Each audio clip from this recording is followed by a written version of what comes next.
This phone is weird. You touch it and it goes wrong. Never mind. I hope this video on how to fit a roof lining in the Morris, the way I fitted it, I think I better say, is the way it's somewhere near where it's supposed to. Right, and a bit of string, I'll pull that out.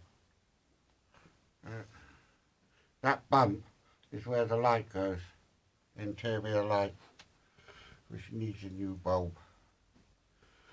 But there you are. Voila, as they say. I'm happy with it.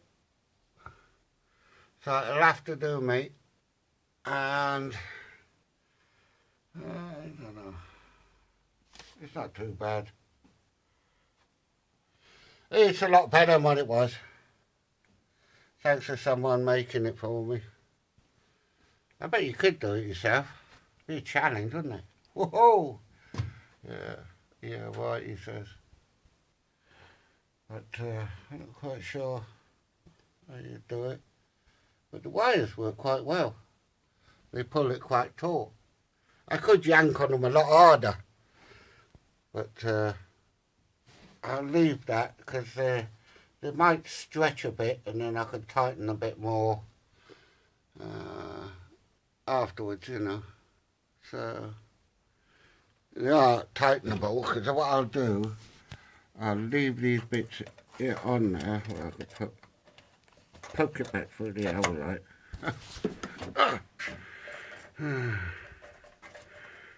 Right, poke it back through the owl. Now when I put that through, originally I'd tape over that frayed end. Makes life a lot easier. I've got it under there. You see it? The tape on the end. A bit of tape. Saves you a lot of grief. Alright. I'm around the other side. Let's go around the other side. My poor little engine's under there. I've got the sealant ready. That's, yeah, I've got it shorter this side, but you can see what I've done. And here, plenty of length for the one that goes up there, and I can yank that tighter. I'll do the same thing with this.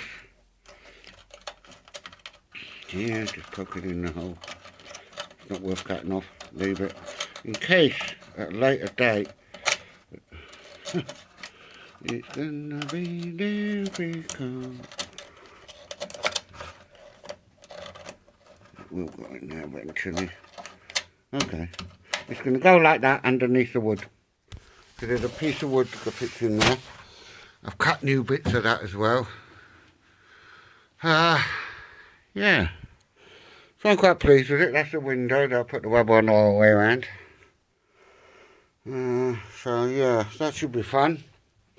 Because that big piece of rubber there, right, goes over all this. So that works anyway. Now then, fitting windows will be fun. I actually broke the windscreen taking it out, so I got a new one of those. So be careful when you pull things out. This modern stuff breaks easy, even though it's supposed to be reinforced. Especially in the corners. God, watch the corners. On any glass, double glazing or not. Right. So I'll have to finish it there on my headlining fitting. I'm quite happy with that. And now I think it's time for a well-earned brew. And sit on the patio for 10 minutes. Right. So, continuation of the old girl. 1957 Morris. Let's keep going. Eventually I'll get it all done. I tell you what's the biggest headache though. Oh boy, and that's to come, is the doors. Oh, I've rebuilt one. I've got some, don't know if you can see it, no you can't. There's some panels over there to go fix it. But you need plenty to kneel on. If you're like me with knackered knees, you need plenty to kneel on. And you plan what you're going to do first and then get it done quick and get out. So, next time, watch these corners. When you do your thingy, you'll see it's not quite perfect. Overlap it a fraction more on the corners. About an inch all the way over. Alright? That's what would have worked nicely for me. I can't guarantee that'll work perfect for you. You know. These lights are handy, these new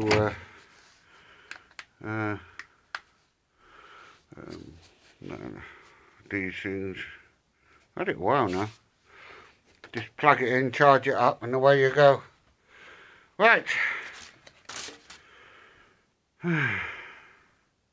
Paintwork's not too bad. Alright for a beginner. This I've got to redo because it's too yuck. I'm not happy with it. But unfortunately I had to pay 70 quid for more paint. Can't get fucking expensive, I tell you. Getting decent thinners, anti-bloom thinners. Don't buy the cheap stuff from the shops. It's not cheap, it's 30 quid a gallon, it's no bleeding good to you. Anti-bloom thinner with cellulose paint. Does make a difference. Yeah, does. This all needs buffing, which is like a heavy T-cut. Right? And a T-cut is where it takes off the thinnest of amounts of paint and makes it all really shiny and flat. Because when you spray, especially in this environment, which is about the worst environment you can have, you can get little bumps on the surface, little bumps, and to get those little bumps off, you need to either use 1000 grit with plenty of water, or use a cutting compound, which is a bit like oh god, it just takes a very thin layer off the paint. The one I got has got, well, I was told there's diamonds in it,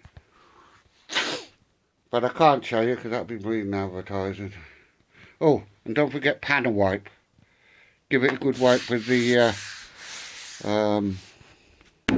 panel wipe before spraying, because that gets all your grease from your fingers and things like that off the paintwork, which can make a big difference. Right, and this stuff's handy. This is very thin filler. Oh, I mustn't show you that. Very thin filler. Right. You can buy very thin filler, but that's even thinner. But it takes overnight to go off properly, unless you're putting it on really thin. Because basically, the thicker you put it on, the quicker it disappears, goes off. And then be careful that you rub it down flat.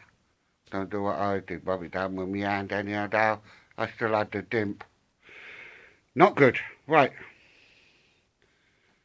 I'm going to leave it at that. So I hope this is useful to you. The way I look at it, if it's useful for one man or girl or whoever is looking at this, whenever, then that's my job done. So, I'll talk to you later. Bye.